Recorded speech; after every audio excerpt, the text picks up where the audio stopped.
These are the funniest cops moments. At number 5, kids are just so random. This is for all the times I got grounded. I can almost feel his bones. At number 4, family business. Amazing when you have a cousin like this that just constantly breaks the law, doesn't listen to authority, and then you have one of your best friends is a cop. I mean, he's a sergeant. I mean, look at him. He's not supposed to do that to law enforcement. Can you beat him with a billy club? Can you grow up? Can you? So No, he can't. He's harassing me. He's harassing me.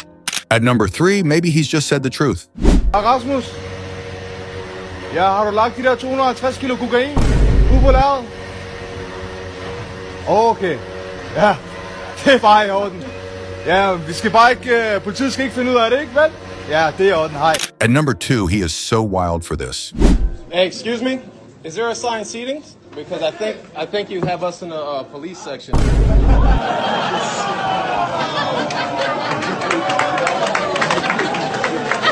At number 1, bro looks so defeated. You know why I pulled you over? I don't know, did you already forget? Get out the car, spread your butt cheeks, and put your teeth on the curb.